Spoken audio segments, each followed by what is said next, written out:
భగవద్గీత అధ్యాయం 2 శ్లోకం 11 శ్లోకం శ్రీ భగవానువాచ అశోచ్యానన్వశోచస్త్వం ప్రజ్ఞావాదాంశ్చ భాషసే గతాసునగతాసుంశ్చ నానుశోచంతి పండితాః. అనువాదం: శ్రీ భగవానుడు ఇలా అన్నాడు, నీకు శోకించదగ్గవి కాని విషయాలపై నీవు శోకిస్తున్నావు. పండితుల వలె నీవు జ్ఞానవాక్యాలు మాట్లాడుతున్నావు. కానీ జీవనమున్నవారిని, మరణించిన వారిని పండితులు శోకించరు.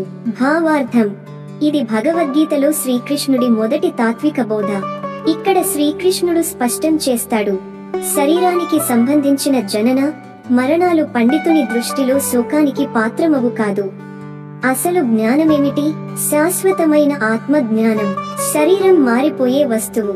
జీవితంలో మారేది శరీరం, కానీ ఆత్మ, అది మారదు, అది శాశ్వతం. తాత్విక విశ్లేషణ: ఈ శ్లోకం మన మనస్సులో ఒక గాఢమైన ప్రశ్న వేస్తుంది. నీ శోకం నిజంగా ఏది కోసం? మన శోకాలన్నీ చాలా సందర్భాలలో తాత్కాలిక వస్తువులపై ఆధారపడి ఉంటాయి.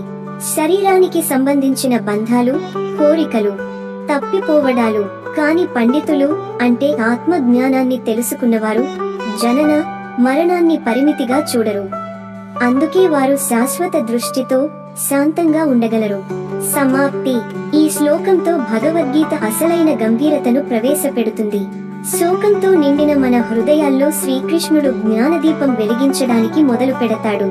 ఈ ఉపదేశం మనలో ఉన్న నిజమైన నేనెవరు అనే ప్రశ్నకు వెలుగు చూపుతుంది.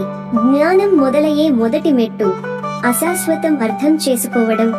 సబ్స్క్రైబ్ చేయండి, లైక్ చేయండి, కామెంట్ రూపంలో మీ ఆలోచన పంచుకోండి. తదుపరి శ్లోకానికి వెంటనే స్క్రిప్ట్ కావాలా?